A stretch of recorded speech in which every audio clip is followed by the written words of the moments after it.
Okay, I have the full Spanish script. I will now translate it into American English and adapt all cultural details as requested.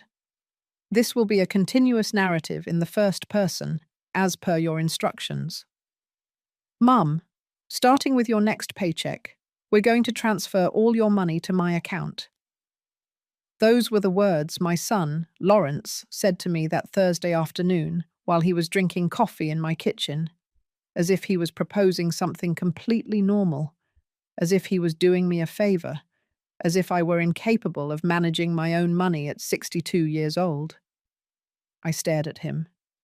I didn't say anything for a few seconds.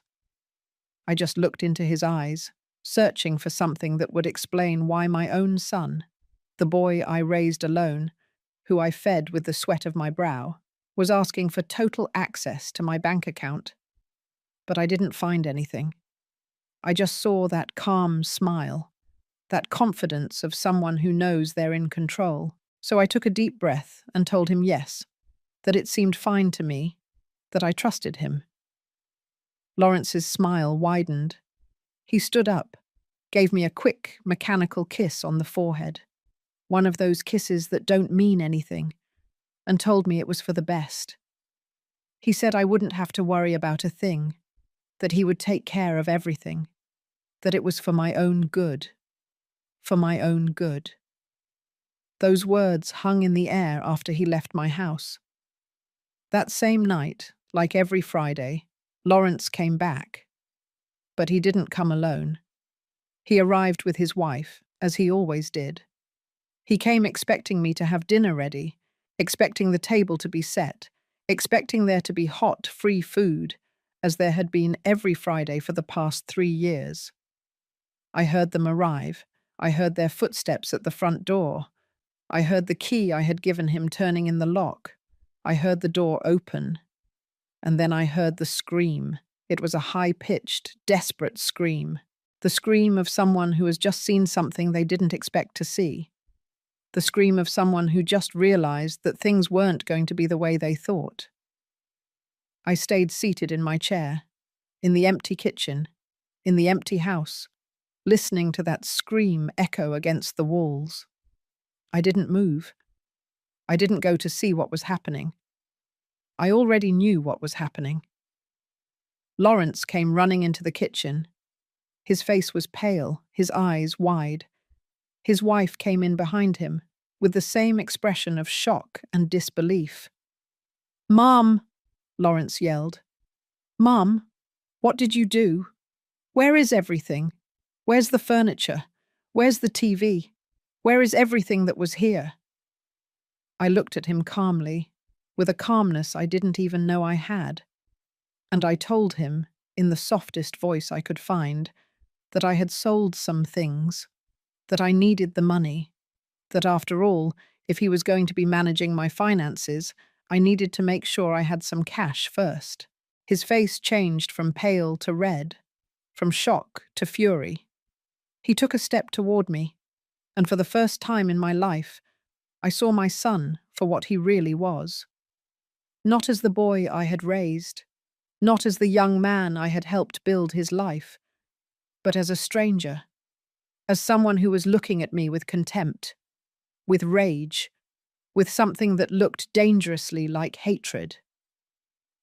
"You're crazy," he said. "You're completely crazy. How could you sell everything without asking me? Now what are we going to do when we come over? How are we going to be comfortable here?" That was the sentence that changed everything. How are we going to be comfortable here? Not how are you going to be comfortable, Mum. He wasn't worried about how this affected me, but how it was going to affect them. As if my house were their extension, as if my things existed for their convenience. His wife came closer then. She looked at me with those eyes that had always seemed cold and calculating, and she said something I'll never forget. She said I was being selfish, that I was only thinking about myself, that they came every week to keep me company, to make sure I was okay, and that this was how I repaid them. Selfish. Me. The woman who had worked double shifts for years so that Lawrence could go to college. The woman who had given up on starting a new life after his father left us, because I didn't want my son to grow up with a stepfather. The woman who had lived in small apartments, who had worn old clothes, who had eaten the bare minimum so he could have everything he needed. Selfish. Lawrence just stood there, looking at me as if I were a problem he needed to solve. And then he said something that broke me in two. He said maybe it had been a mistake to suggest the bank account to me, that maybe I wasn't in a condition to make good decisions, that maybe I needed more help than he thought. More help. As if I were a burden, as if I were an incapable old woman who needed to be controlled. I got up from my chair then. I looked at them both, and I told them, in a voice that came out stronger than I expected, that dinner wasn't ready, that there was no dinner, that if they were hungry, they could go eat somewhere else. The silence that followed was thick and heavy. Lawrence looked at me as if he couldn't believe what he had just heard. His wife let out a dry, bitter laugh and muttered something about respect and gratitude. And then Lawrence said the sentence I still hear in my head when I close my eyes at night. He said, with a coldness I'd never heard from him before, that I should be careful, that a woman my age, alone, without family who truly cared about her, could end up in a very bad place, that he was the only thing I had, that I should remember that before I did something stupid. They left then. They stormed out of my house, slamming doors, leaving a trail of rage and veiled threats. I heard them get into their car. I heard the engine start. I heard them drive away. And I stood there, in my empty kitchen, in my empty house, feeling something inside me break for good. But what I felt wasn't sadness. It wasn't despair. It was something different. It was clarity.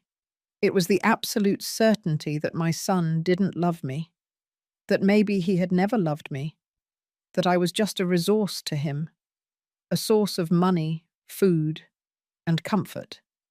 I sat back down in my chair. I looked at the bare walls of my living room. I looked at the empty spaces where there had once been furniture that I had bought with my labor, with my effort. And for the first time in a very long time, I smiled. Because Lawrence didn't know something. He didn't know that I hadn't sold the furniture for money. I had sold it to send a message, to see how he would react, to confirm what I already suspected deep down in my heart, and he had reacted exactly as I expected. With rage, with indignation, with the attitude of someone who feels they have a right to another person's things. That night, as I sat in the darkness of my empty house, I made a decision. I wasn't going to yell. I wasn't going to cry. I wasn't going to beg. I was going to do something much more powerful. I was going to observe. I was going to wait. I was going to let Lawrence believe he had won. And then, when he least expected it, when he was most confident, most sure of his control over me, I was going to show him who Patricia Mendez really was. Not the submissive mother he thought he knew, but the woman who had survived a broken marriage, poverty, and years of hard work. The woman who knew exactly how to protect herself. The woman he should never have underestimated. There was a time when I believed that being a mother was enough, that the love I gave would be returned naturally, as if it were a universal law, that the sacrifices I made every day would build something solid, something unbreakable between my son and me. How wrong I was. Lawrence was born on a stormy night, 34 years ago. His father, the man who had promised me a life together, left when the boy was barely 2 years old. He said he wasn't ready to be a dad, that he needed to find himself, that I would understand someday. I never understood. But I also didn't wait for him to come back. I was left alone with a small child, a 2-bedroom apartment that I could barely afford, and a secretary job that paid $800 a month. It wasn't enough. It was never enough. So I got a second job cleaning offices at night. I would leave Lawrence with my neighbor, an elderly woman who charged me $50 a week to watch him. I worked from 7 in the morning until 6 in the evening at the office. I would come home, feed Lawrence, bathe him, and put him to bed. And then I would leave again, at 9 at night, to clean buildings until 2 in the morning. I slept 4 hours, and then I would start all over again. I did that for years. For so many years, I lost count. I remember that Lawrence always wanted the brand name sneakers that the other kids at school wore. They cost $120. I earned $1,200 a month from both jobs. $120 was almost all the money I had for food for 2 weeks. But I bought them for him, because I didn't want my son to feel less than anyone else, because I wanted him to know that his mother would do anything for him. I ate rice and beans for an entire month to be able to pay for those sneakers. When Lawrence turned 18, he wanted to go to college, a private university that cost $15,000 a year. I didn't have that money. I didn't even have a tenth of that money. But I went to the bank and took out a loan. I went into debt for 4 full years of education that I ended up paying off for 10 years after. 10 years of paying a loan so that my son could have a college degree. He graduated. He got a good job. He was making $3,000 a month, double what I was making after 30 years of work. And I was happy. I thought that he could finally build his life, that I had finally done my job as a mother well. But Lawrence didn't leave my house right away. He said he wanted to save money, that he wanted to have a solid foundation before living on his own. I told him, of course, that my house was his house, that he could stay as long as he needed. He stayed 5 more years. 5 years in which I was still working my 2 jobs. 5 years in which I paid the rent, I paid for the food, I paid for the utilities. 5 years in which Lawrence saved every single cent of his salary because he didn't have to pay for anything. When he finally left, it wasn't to rent an apartment. It was to buy a house, a $200,000 house that he was able to pay for in cash because he had saved all his money during those 5 years of living for free at my house. I was proud. I told him I was proud. And I was. I thought I had done the right thing by helping him. I thought that now that he had his own house, maybe he could help me.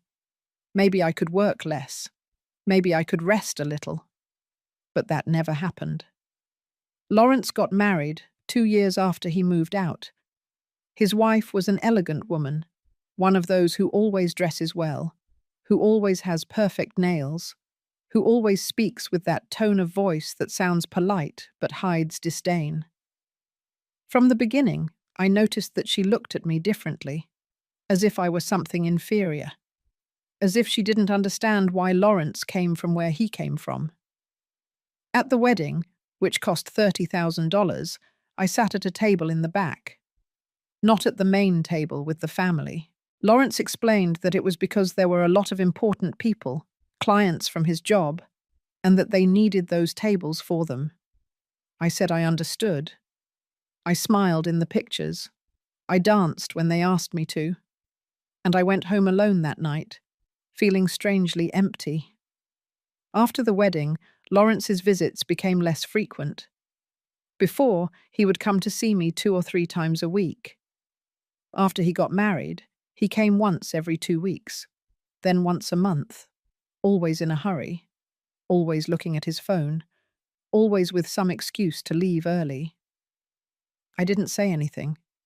I didn't want to be the annoying mother, the mother who complains, the mother who doesn't understand that her son has his own life now. But then they started coming on Friday nights, always at dinner time, always without notice, always expecting me to have food ready. At first, I was happy. I thought that Lawrence finally wanted to spend time with me, that he finally missed me, so I would cook his favorite dishes. I would set the table nicely. I would buy dessert. But I noticed something. I noticed that Lawrence never came alone. He always brought his wife. And I noticed that they never came to talk. They came to eat. They would arrive, sit down, eat, and leave. Sometimes they would stay an hour, sometimes less. I also noticed that they never brought anything. Never a bottle of wine. Never a dessert. Never any money to help with the food. Nothing. One night, after they left, I counted how much I had spent on dinner. $45. $45 that I didn't have to spare. $45 that meant I would have to work extra hours to make up for it. And I realized something.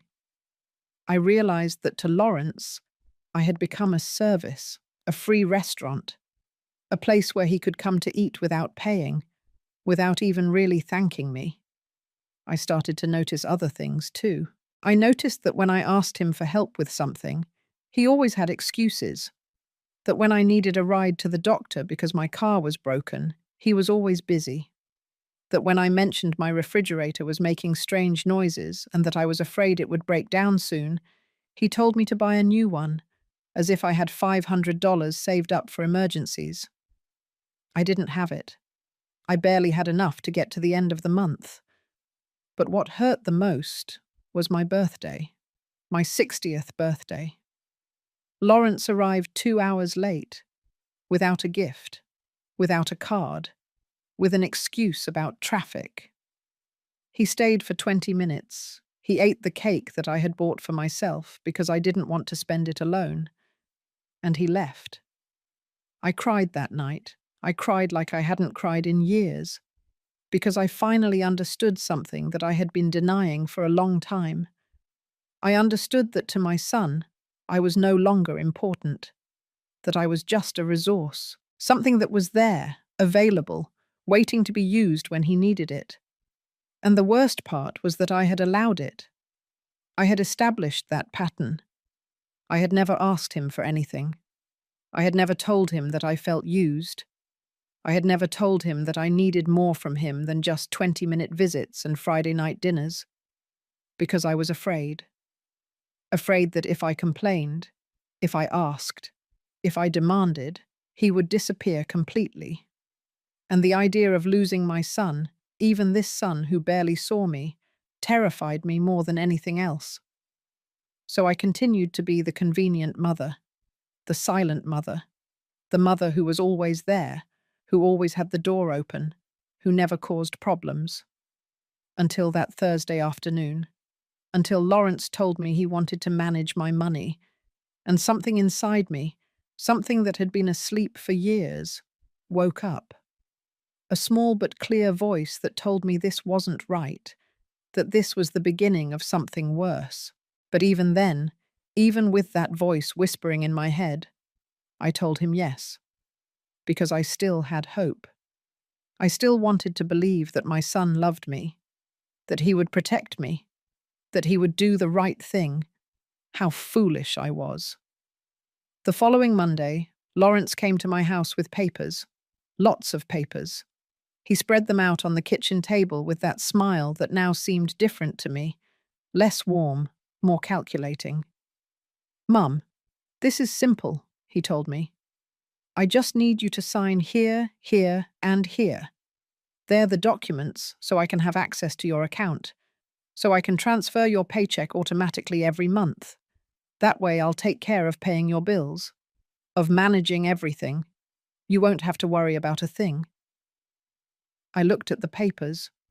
They were bank forms, authorization forms. I read the fine print, the stuff people usually ignore, and I saw something that chilled me to the bone. It wasn't just access to my account, it was complete power. It was the authority to make transfers, to close accounts, to make financial decisions on my behalf. "Lawrence, this says that you would have total control over my money," I told him. He nodded, as if it were the most normal thing in the world. "Yes, Mum. This way it's easier. That way I can manage everything without having to ask you for authorizations every time. It's for practicality. Practicality. That word echoed in my head. Practicality for who? I asked myself, but I didn't say it out loud. I took the pen he offered me. I held it in my hand, and for a moment, I was about to sign. I was about to hand over everything, because that's what I had always done. Trust. Hand over. But then I remembered Friday night. I remembered his face full of fury when he saw the empty house. I remembered his words. I remembered how he had threatened me, even though he probably didn't even realize that was a threat. I put the pen down on the table. You know what, Lawrence? Give me a few days to think about it. I want to read everything carefully. I want to be sure. His expression changed, just for a second.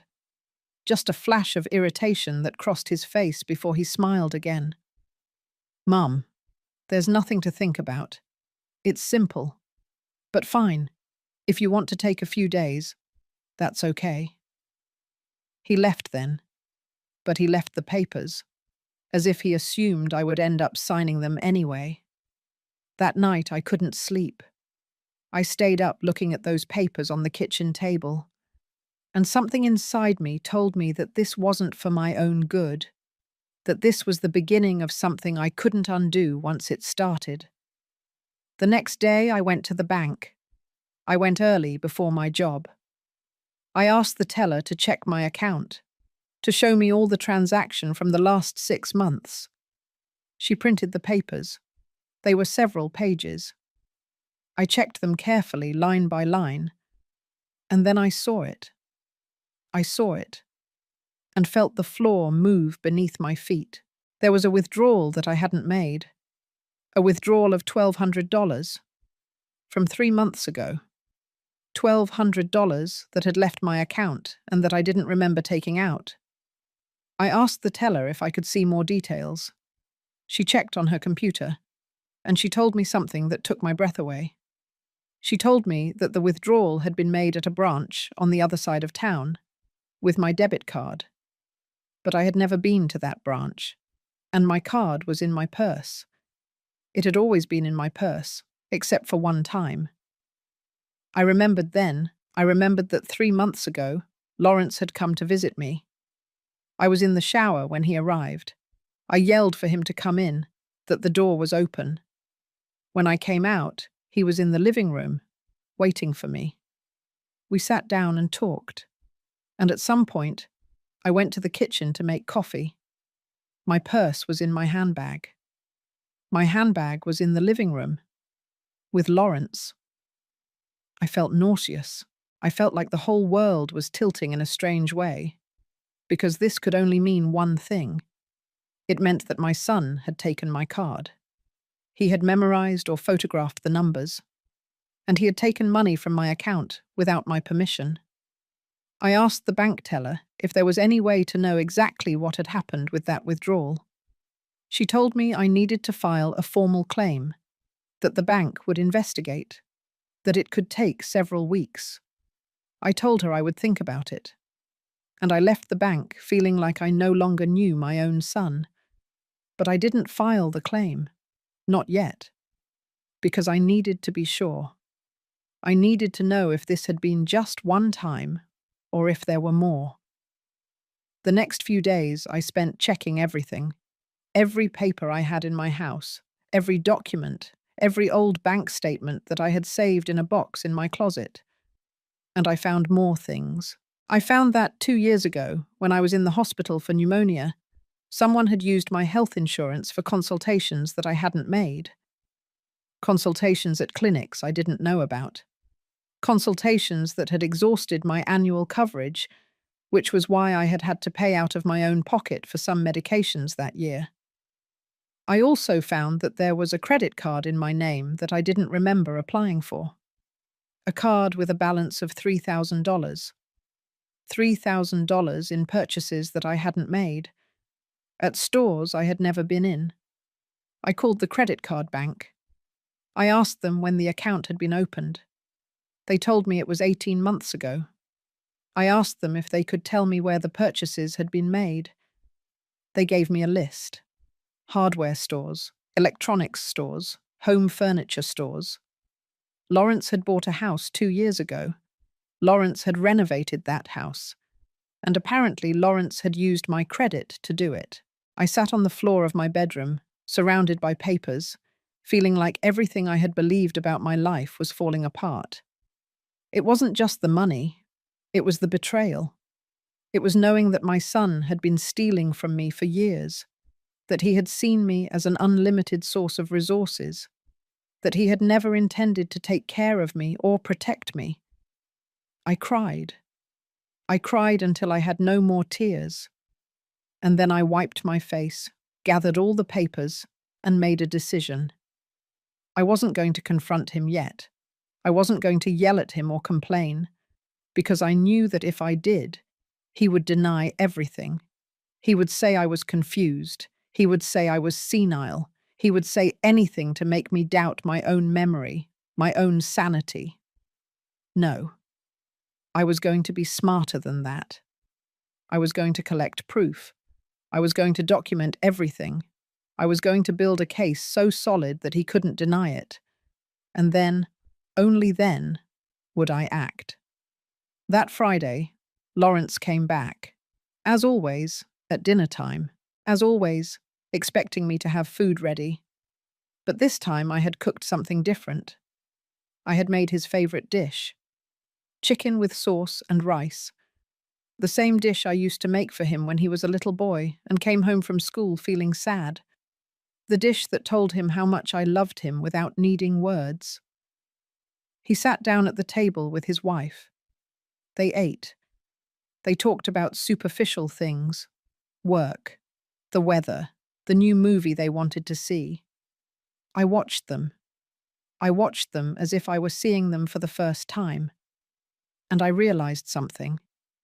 I realized that Lawrence ate my food with the same indifference with which he would eat a fast food burger. There was no gratitude in his eyes. There was no love.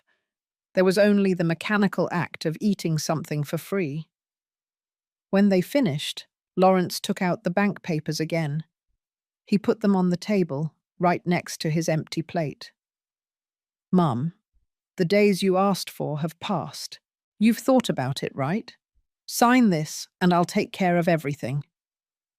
I looked him straight in the eyes, and I told him, in the calmest voice I could find, that I still wasn't sure, that I needed more time. His wife scoffed. "Patricia, this is ridiculous. Lawrence is just trying to help you. I don't understand why you're being so distrustful." Distrustful. She called me distrustful. And the saddest thing was that she was right, but not in the way she thought. Lawrence stood up.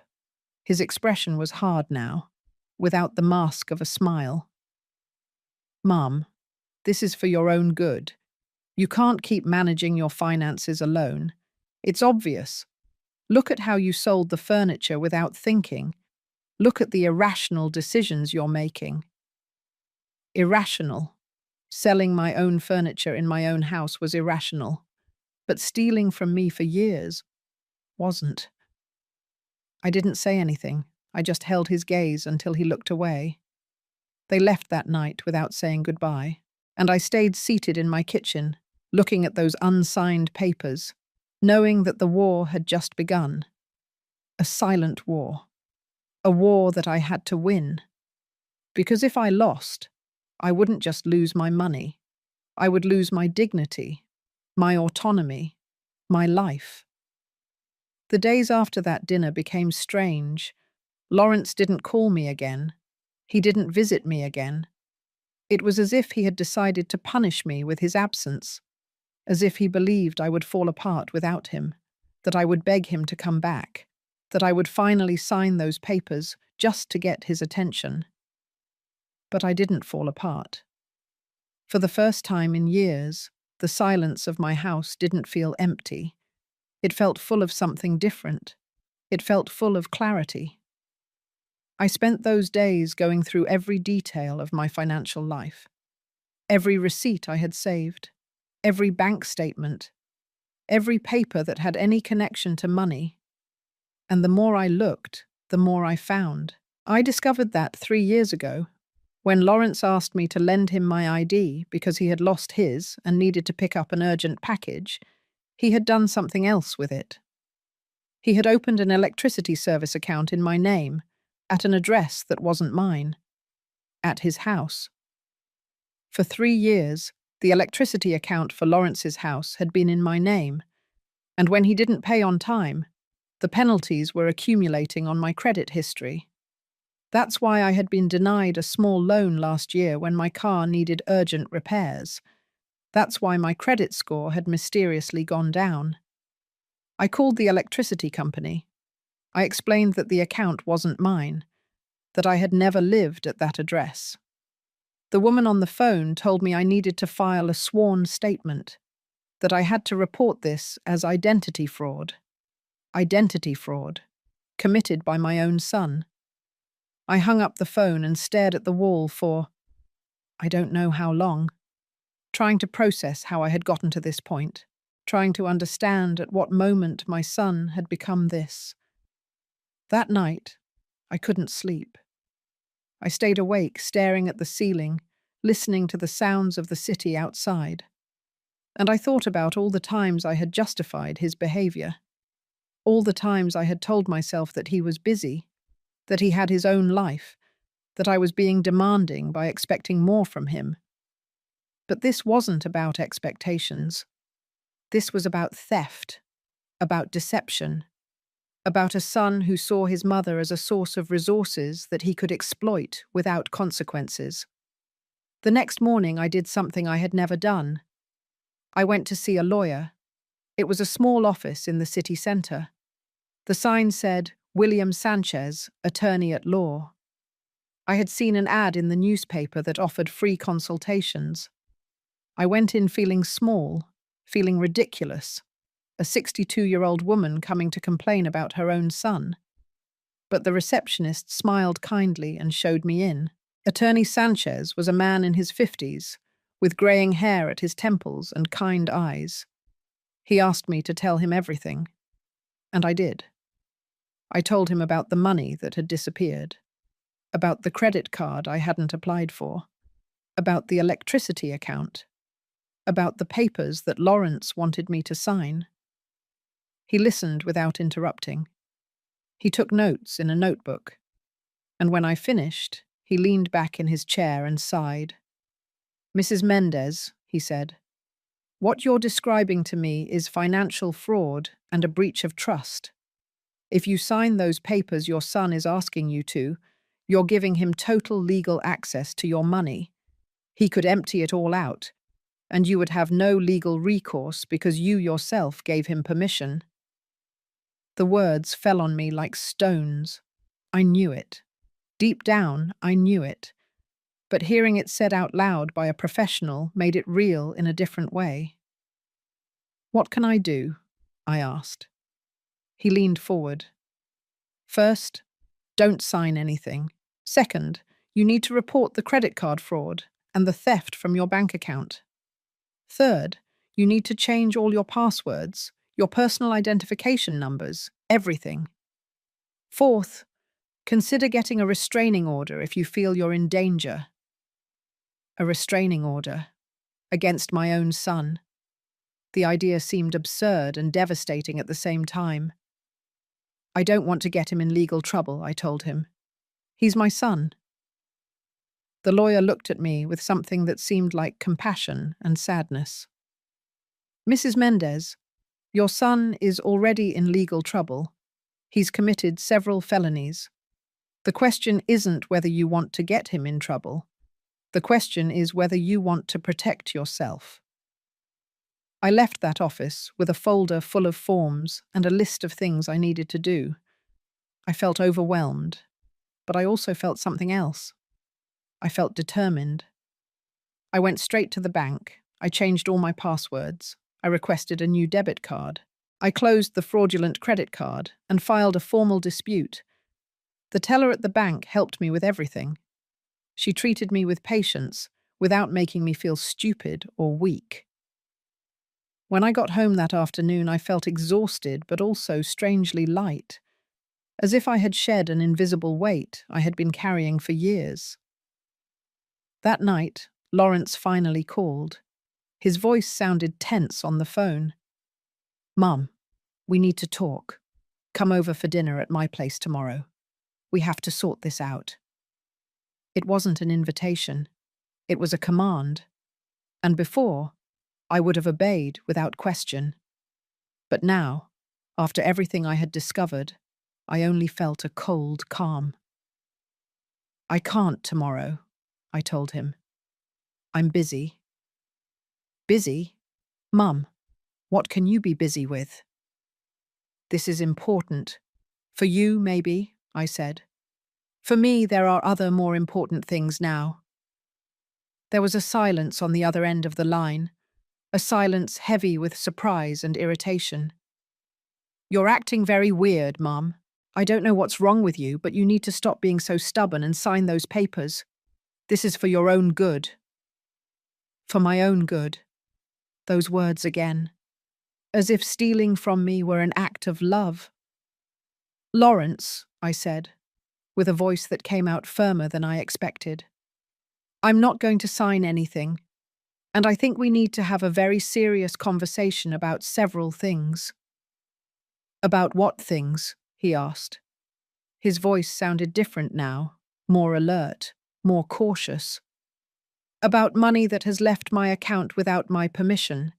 About credit cards that I didn't apply for. About utility accounts in my name at addresses where I don't live."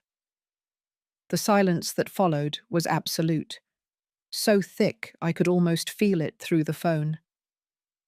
"I don't know what you're talking about," he finally said. His voice sounded controlled, but I could detect the panic underneath. "I think you do," I told him. "And I think you need to think very carefully about what you're going to say next. Mum, you're delusional. You're confused.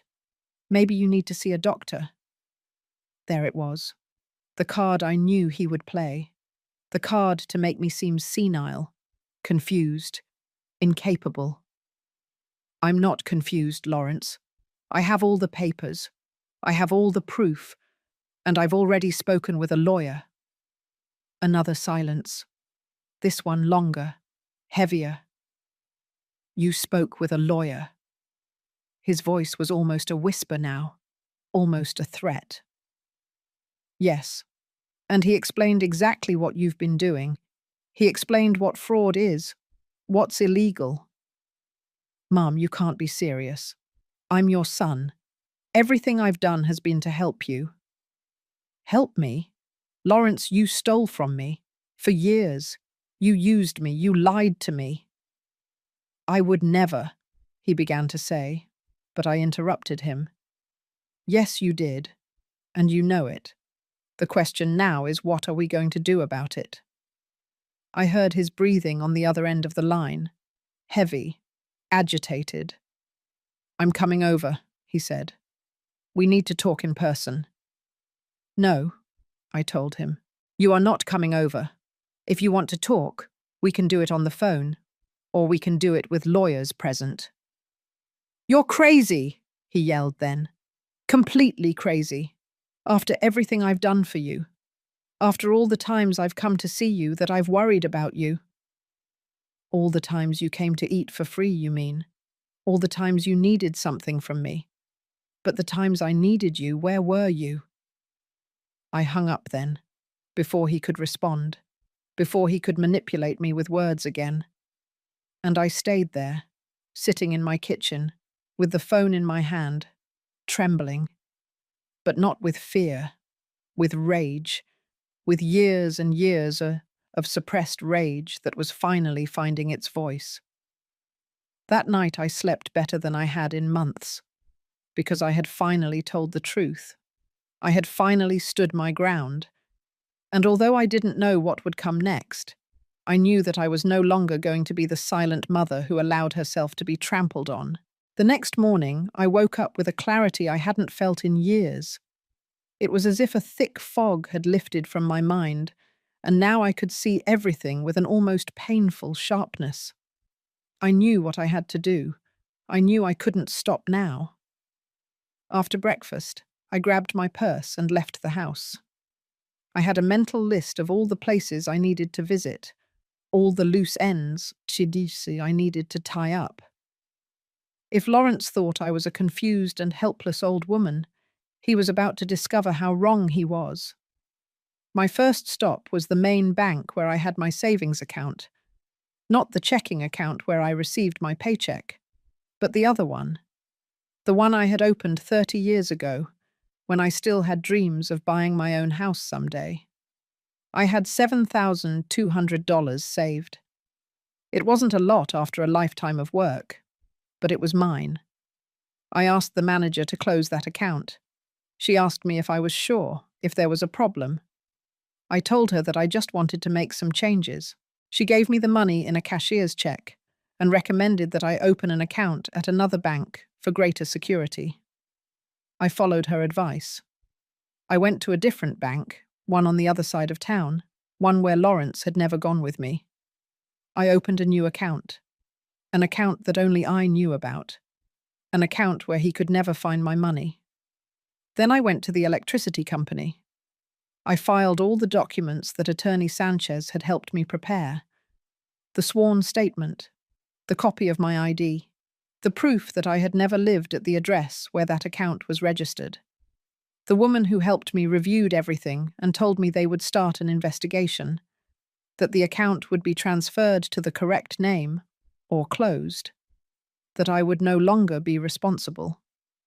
I felt as if an invisible chain had been removed from my shoulders. My next stop was the credit bureau. I requested a full report of my history. I wanted to see everything.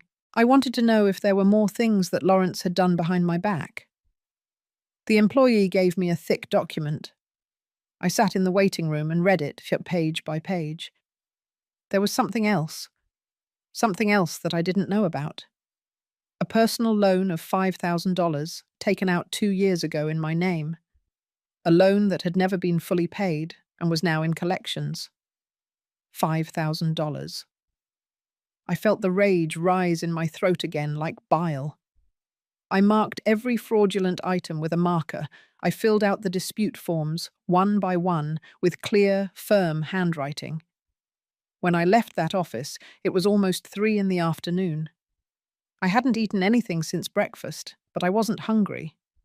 I had something stronger than hunger. I had purpose. I then went to my neighbour's house, Mrs. Alice Morrison. She was 70 years old and had lived in the building since before I did. We had been friends for decades, although in recent years we had drifted apart a bit. I had been so focused on Lawrence, so consumed with trying to maintain that relationship, that I had neglected other connections. I knocked on her door. She opened it with surprise on her face. "Patricia, what a surprise! Come in, come in." We went into her living room. She offered me coffee, and I accepted. We sat down, and she looked at me with those wise eyes that had seen a lot in life. "You look different," she said. "I don't know what it is, but there's something different about you." And then I told her everything. I told her about Lawrence, about the money, about the betrayal, about everything I had discovered. I talked for almost an hour without stopping, and she listened without interrupting, nodding from time to time, with an expression that mixed sadness and something that looked like recognition. When I finished, she sighed deeply. "Patricia, I knew something wasn't right. I saw it every Friday when he came over, the way he treated you, like you were a service, but I didn't say anything because it wasn't my place. But I'm glad you're finally seeing the truth." She took my hand then. Her fingers were cold, but her grip was firm. "I need to ask you a favor," I told her. "I need you to be my witness. I need that if Lawrence comes and tries to say that I'm confused, that I'm senile, you can confirm that that's not the case, that I am in full control of my faculties." She nodded without hesitation. "Of course. And more than that, if you need a place to stay, if at any time you don't feel safe in your house, my door is open." Those words filled me with a gratitude so deep that it almost made me cry. But I didn't cry. I had cried enough. Now it was time to act. That night, back in my house, I organized all the documents I had collected. I put them in a large folder. I made copies of everything. I put the originals in a safe place and left the copies in the folder. If anything happened to me, if Lawrence tried to do something, there would be evidence. There would be proof. I also wrote a letter detailing everything I had discovered, everything that Lawrence had done. I put it in a sealed envelope with instructions that it was to be opened only in case of an emergency. I gave it to Mrs. Alice to keep. I was preparing myself, like a general preparing for battle, because I knew that Lawrence wasn't going to let this go. I knew he would come, that he would try to manipulate me, to convince me, to make me doubt myself. But I was no longer the same woman I had been 2 weeks ago. That woman had died the night Lawrence threatened me in my own kitchen. The woman I was now was different. She was stronger, more clear, more determined. On Wednesday afternoon, as I was making tea, I heard a car stop in front of my building. I looked out the window and saw Lawrence's car. He got out with his wife. They looked determined. They were coming to confront me. I took a deep breath. I put down my teacup, and I waited. The doorbell rang.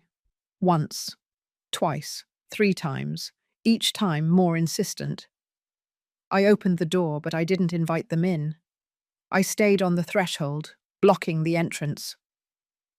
"We need to talk," Lawrence said. His voice was hard, without any pretense of friendliness. "I'm listening," I told him. "Inside, Mum. We're not going to talk in the hallway. We have nothing to talk about inside. Whatever you have to say, you can say it here." His wife scoffed. "This is ridiculous, Patricia. Stop acting like we're enemies." "You're not enemies," I told them. "Enemies are honest about their hostility. You are worse. You are thieves who hide behind pretty words." Lawrence took a step toward me. His face was red with fury. "How dare you? After everything I've done for you." "Everything you've done for me?" "Lawrence, I have the records. I have the proof. I know exactly how much money you've stolen from me. I know about the fraudulent credit cards. I know about the electricity account. I know about everything." He froze. He opened his mouth, but no sound came out. "And now," I continued, with a calmness that surprised me, "you have 2 options. Either you give me back everything you stole from me, every single cent, or I go to the police and file charges for fraud." "You can't do that," his wife said. "He's your son." "That's exactly why it hurts so much," I replied. "Because he's my son. Because I gave him everything, and he repaid me by stealing from me." Lawrence finally found his voice. "You owe me," he yelled. "My whole life I grew up without a father. My whole life I had to see you work and be tired. That was your fault. You chose to have me. You chose to stay alone. I didn't ask to be born." His words landed like blows, but they no longer hurt me like before, because now I could see them for what they were. Justifications, excuses from someone who knew he had done something unforgivable and was trying to shift the blame. "You're right," I told him. "I chose to have you. And it was the best decision of my life until it stopped being. But that doesn't give you the right to steal from me. That doesn't give you the right to exploit me. I didn't steal anything from you. I just took what was owed to me." "Nothing was owed to you. Lawrence, I gave you everything you needed when you were a child. When you were an adult, it was no longer my obligation. And it definitely wasn't my obligation to give you access to my money without my knowledge." His wife grabbed his arm. "Let's go. It's not worth it. She's already lost." Lost. What an interesting choice of words. as if I were the one who was wrong, as if defending my own money and my dignity were crazy. They left then. They went down the stairs without looking back, and I closed the door feeling strangely calm. That night, Attorney Sanchez called me. He told me that the banks had confirmed the fraud, that the credit card money would be cancelled, that they were investigating the unauthorized withdrawals, that I had a solid case if I decided to file criminal charges. I thanked him and hung up. I sat in my empty living room, in my house that no longer had a TV or elegant furniture, and for the first time in a long time, I felt rich. Rich in something that money couldn't buy, rich in dignity, in strength, in the certainty that I was doing the right thing. The days that followed that confrontation at my door were strangely silent, as if the whole world were holding its breath, waiting to see what would happen next. And I found myself trapped in a kind of emotional limbo, where rage and pain mixed with a growing sense of liberation that I didn't know how to process completely. Lawrence didn't call again. He didn't show up at my door again. And for the first time in years, I wasn't constantly waiting for his contact. I wasn't checking my phone every hour to see if there was a message from him. I wasn't making up excuses in my mind to justify his absence or his silence. But even though he wasn't physically present in my life during those days, his digital presence was impossible to ignore, because something in me led me to check his social media. Something I didn't normally do, because it had always seemed like an invasion of privacy, even being his mother. But now I felt I had the right to know what he was doing, what he was saying, how he was presenting his life to the world while I was dealing with the consequences of his actions in private. What I found left me breathless with its audacity, with the absolute disconnect between reality and the image he was projecting outward. He had posted a photo the day after our confrontation, a photo of him and his wife in an elegant restaurant, smiling for the camera with wine glasses in their hands. And the caption said something about celebrating the release of toxic energies and surrounding oneself only with people who bring value to life. As if I were the toxicity he needed to free himself from. As if the fact that I had refused to let him steal more was some kind of negativity that he had had the wisdom to remove from his existence. The comments below the photo were all positive, all congratulating him on taking care of his mental peace, on setting healthy boundaries, on prioritizing his emotional well-being. And I was left staring at that screen, feeling a mixture of disbelief and disgust, because all those people who were supporting him had no idea that the man they were celebrating had been stealing from his own mother for years. There were more posts in the following days, each one more elaborate than the last. As if Lawrence were deliberately constructing a public narrative of his life that had absolutely nothing to do with the truth I knew. A photo of him at the gym, with a reflection on self-care and the importance of investing in oneself before being able to help others. Words that sounded profound and meaningful until you remembered that this was the same man who had used money stolen from his mother to buy gym memberships and expensive athletic clothes. Another photo of him working on his computer, with a comment about the sacrifice and hard work it takes to build a successful future, without mentioning that that future had been partially financed with fraudulent credit cards in my name and utility accounts that I was paying for without knowing it. What impacted me the most was a post he made that Friday, exactly the day he would normally have come to my house for dinner. A post where he shared an old photo of when he was a child with me. A photo I didn't even know he had. A photo where I was holding him in my arms when he was maybe 5 years old and we were both smiling. And the text that accompanied the photo was something about how sometimes the people you love the most are the ones who hurt you the most. About how he had learned that love doesn't mean tolerating abusive behavior. About how he had made the difficult decision to distance himself from a toxic family relationship for the sake of his mental health. Reading those words felt like someone had punched me in the stomach, because Lawrence had taken our story, our real relationship, with all its complicated and painful nuances, and had completely inverted it, presenting himself as the victim and me as the abuser. The comments on that post were even more abundant than the previous ones. Dozens of people expressing their support, telling him how brave he was for setting those boundaries, sharing their own stories of difficult family relationships, completely validating his fabricated version of events. There were people I knew in those comments, neighbors who had known her when she lived with me, co-workers who had come to parties at my house years ago, all of them offering him words of encouragement and solidarity, without having the slightest idea that the person he supposedly needed to protect himself from was the same woman who had worked 2 jobs for years to give him the education that he now used to get his high-paying job.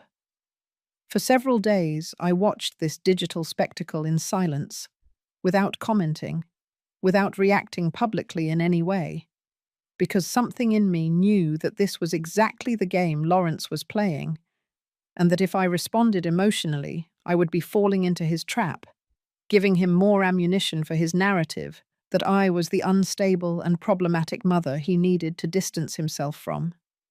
But every new post, every new supportive comment he received from people who didn't know the truth was like a small wound opening up somewhere deep inside me.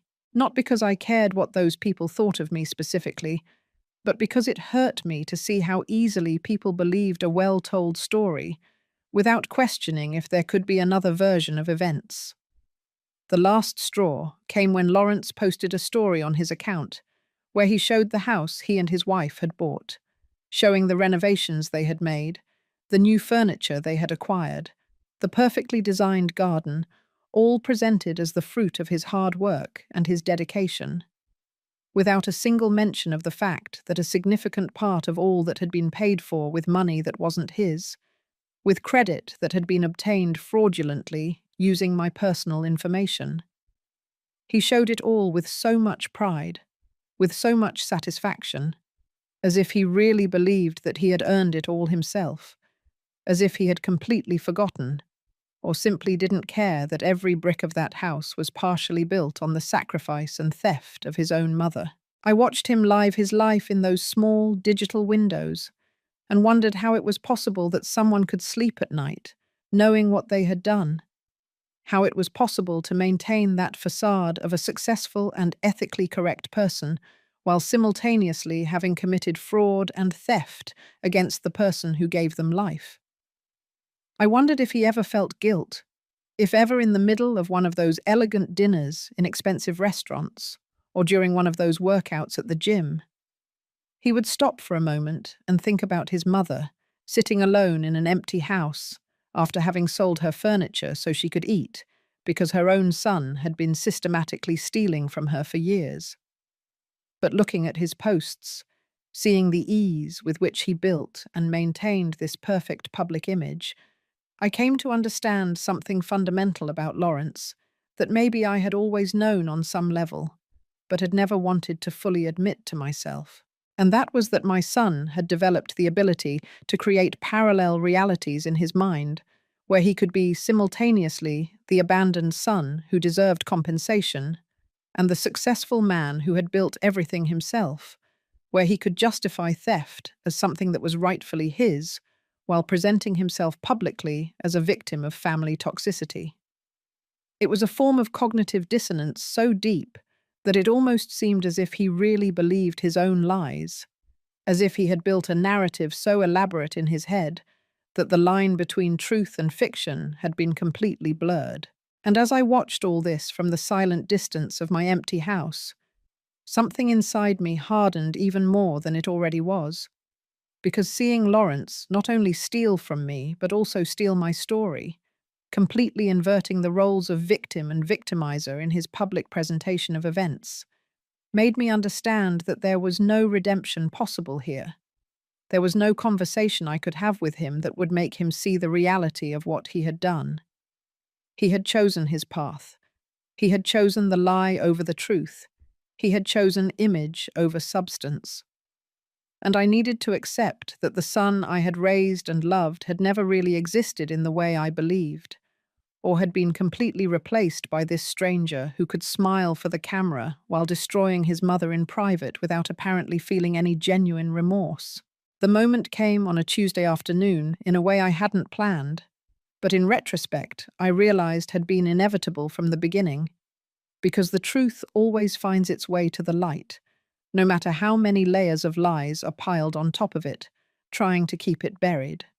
I was in Attorney Sanchez's office, going over the final documents of the case, when he informed me that the banks had completed their investigations and had confirmed a total of $17,000 in fraudulent transactions over the course of 3 years. An amount that took my breath away, not so much because of the number itself, but because of what it represented in terms of planning and premeditation.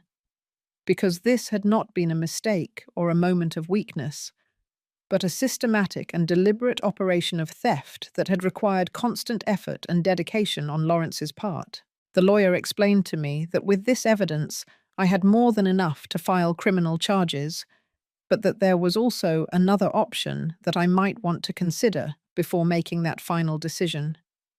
And that option was to send a formal demand letter to Lawrence, giving him the opportunity to return the stolen money and compensate for the damages before proceeding with more severe legal action.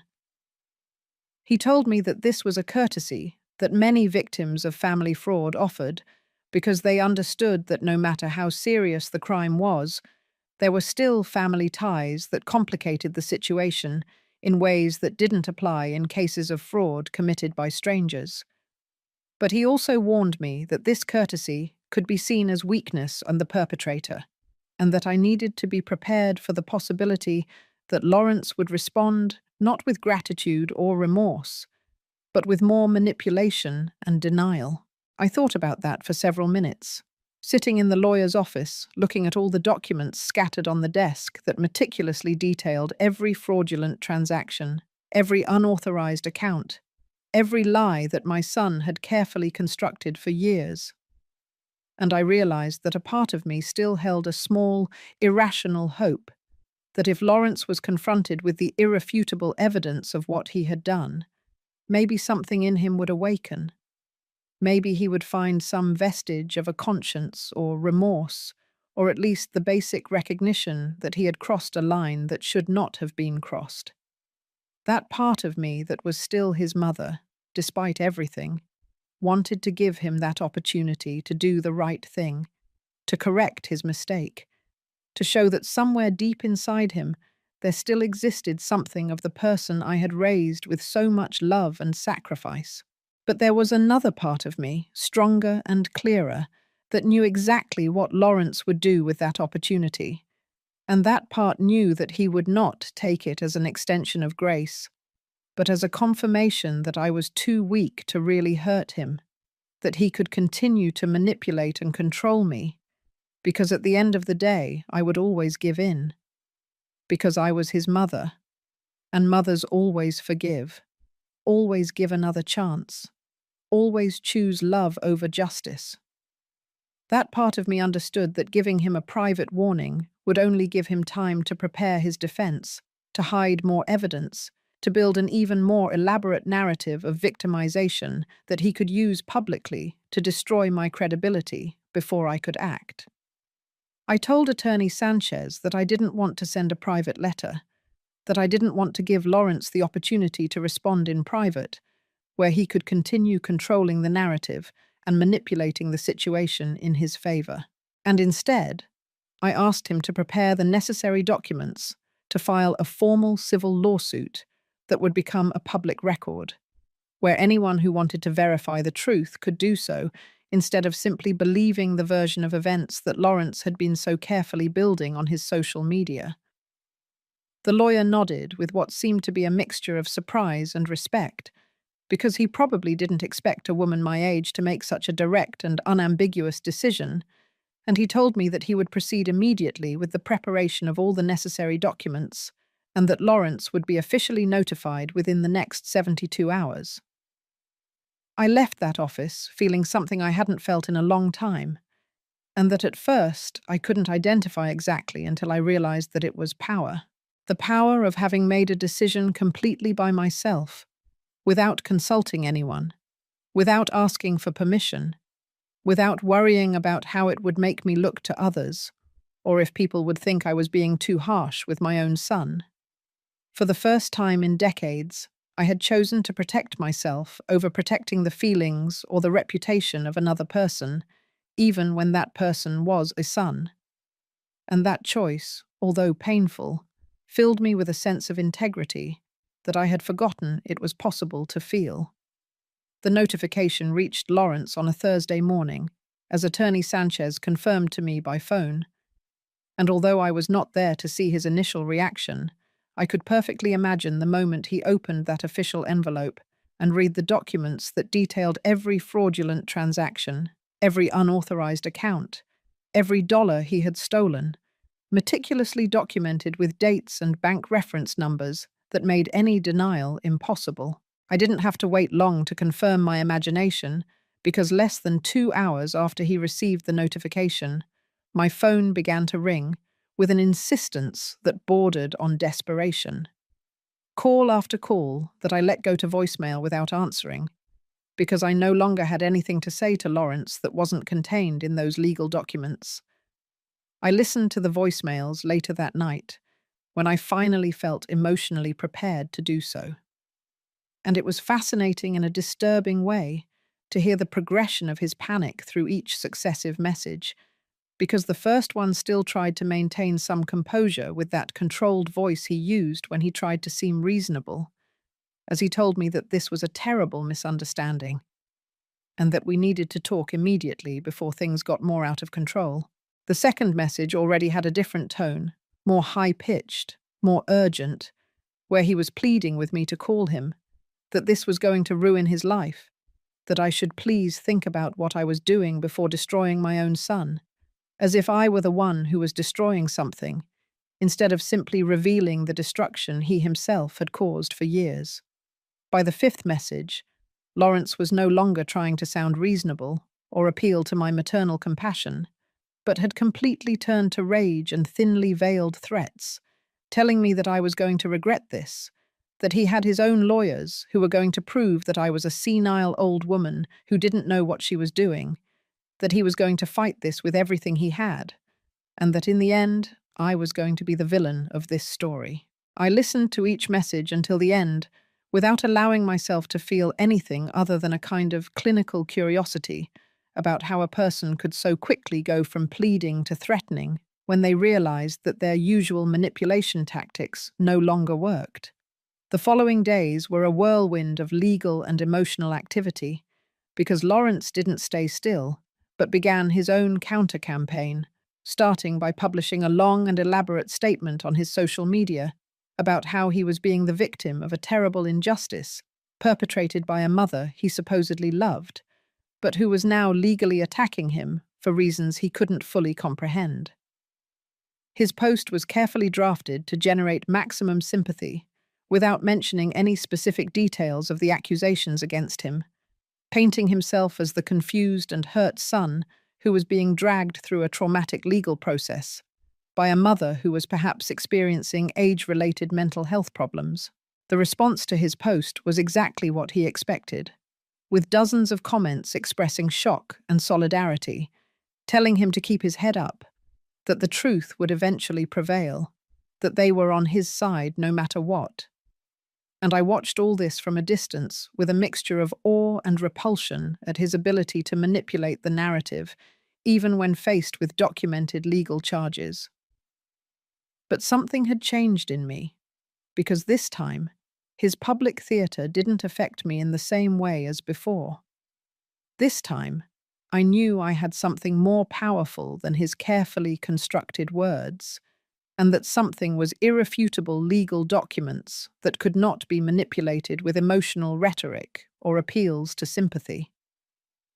Lawrence's real collapse began when his own lawyers reviewed the evidence against him and apparently told him something he didn't want to hear, because suddenly his social media posts stopped abruptly, and the silence that followed was deafening in its eloquence. Attorney Sanchez informed me that Lawrence's legal representatives had contacted him asking about the possibility of reaching an out-of-court settlement, which basically confirmed that they knew he had no real defense against the evidence I had presented, and that his best option was to try to minimize the damage before this proceeded to a public trial, where all the dirty details would be revealed in public access documents. It was then that the cracks began to appear in Lawrence's carefully constructed life, because apparently some of his closest friends had started asking uncomfortable questions after his wife casually mentioned at a social gathering that they were dealing with a complicated family legal problem. And once people began to investigate a little deeper, they discovered the public documents of the lawsuit that detailed the specific accusations of financial fraud. Mrs. Alice told me that she had heard from other neighbors that Lawrence's name was being mentioned in neighborhood conversations in ways that were definitely not flattering, that people who had once seen him as the successful and educated son now looked at him with suspicion and distrust. His wife was apparently furious, not necessarily about the moral implications of what Lawrence had done, but about the damage to their social reputation, and according to rumors that reached my ears through the neighborhood gossip network, there had been considerable fights in their house about how to handle the situation. Lawrence tried to call me several more times during those weeks, but I maintained my absolute silence because there was nothing he could say to me that would change the documented facts of what he had done. And that silence of mine was apparently more devastating to him than any angry word I could have said, because it meant that I had completely moved from anger to indifference. And that indifference was the final death of any power he ever had over me. The final settlement was reached 3 months after I filed the lawsuit, and the terms were exactly what Attorney Sanchez and I had established as the minimum acceptable, because Lawrence had no choice but to accept when his own lawyers explained to him that going to trial would mean not only the complete public revelation of all the details of his fraud, but also the very real possibility of criminal charges that could result in jail time. He had to return the full $17,000 plus another $5,000 in compensation for damages, in addition to paying for all the credit cleanup fees and my lawyer's fees. And all of this had to be paid within a period of 6 months, with verifiable monthly payments, or the agreement would be automatically invalidated, and the criminal charges would proceed without further warning. But beyond the money, which honestly had never been the main point of all this, the agreement included a clause that I had insisted on adding, and that Attorney Sanchez initially thought was unnecessary, but that for me was absolutely essential. And that clause stated that Lawrence had to issue a public statement acknowledging that he had committed financial fraud against his mother, and that the accusations in my lawsuit were true and well-founded.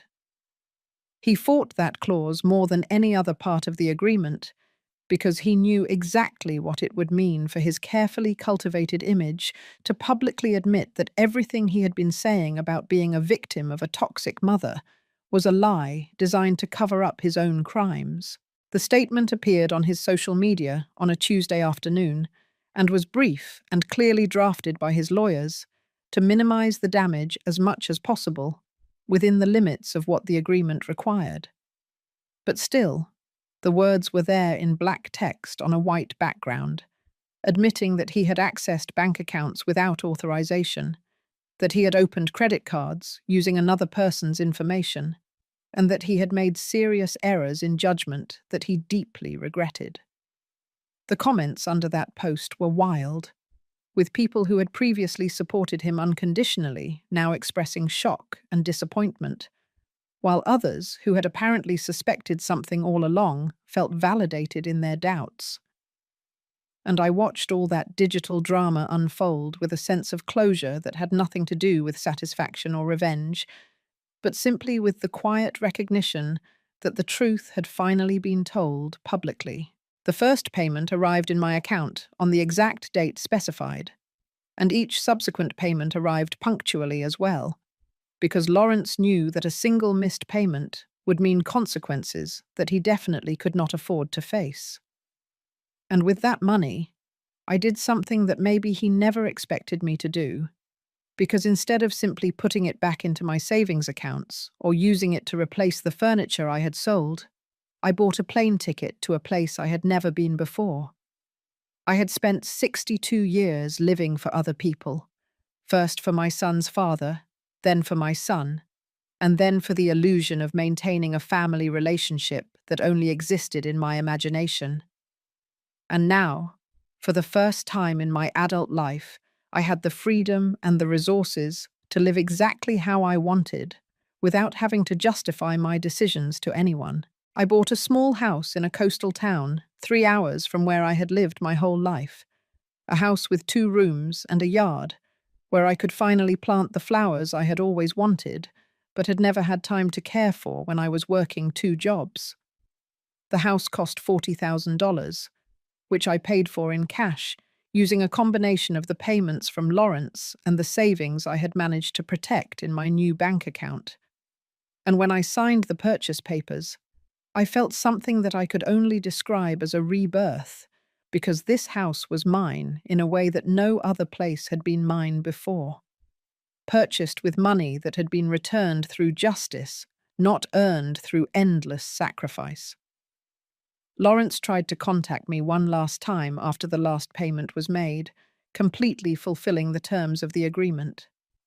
And this time I answered the phone, because I knew that there was nothing he could take from me or use against me. His voice sounded different, smaller, more humble, when he asked me if we could ever really talk, if there would ever be a possibility of some kind of reconciliation. And I listened to his question in silence before responding with words that I had been preparing in my mind for months.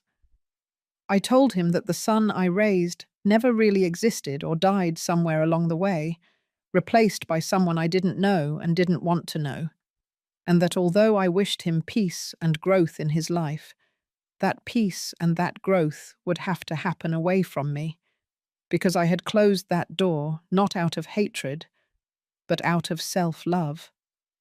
There was a long silence after my words, and then a sound that could have been a sob or just broken breathing before he hung up without saying anything else. And that was the last time I spoke with Lawrence, because some doors, once closed, need to stay closed, not as a punishment, but as a protection. Now I live in my small house by the sea, and I spend my mornings drinking coffee in my garden, watching the flowers that I planted with my own hands grow. And there is a peace in this simple life that I never found in all those years of sacrifice and giving, because I finally understood that true love begins with oneself, and that no relationship is worth maintaining if it requires you to betray your own dignity. Sometimes I see Mrs. Alice, who comes to visit me every few weeks, bringing gossip from the old neighborhood and news of people we used to know. And she tells me that I look different now, lighter, more alive in ways that go beyond the physical. I have a routine now that is completely mine. I wake up when my body wants to wake up, not when an alarm clock forces me to. I cook meals that I like, without thinking about someone else's tastes. I spend my afternoons reading books that I always wanted to read but never had time for. And at night, I sit on my small porch, listening to the distant sound of the waves, and feeling a deep gratitude, not for what I have in material terms, but for what I finally understood about my own worth. This is my victory. Not in the money recovered or in Lawrence's public admission, but in the fact that I recovered myself from decades of conditioning that had taught me that a mother's worth was measured only by how much she could give and how much she could endure. I learned that saying no is an act of self-love, that setting boundaries is not cruelty, but necessity, that protecting your peace is not selfishness, but wisdom. And now I live every day as a testament to those lessons learned too late, but not too late to matter. I closed that door on Lawrence not for revenge, but for dignity, and that distinction that makes all the difference. because it means that I won not by becoming his enemy, but simply by refusing to continue being my own victim.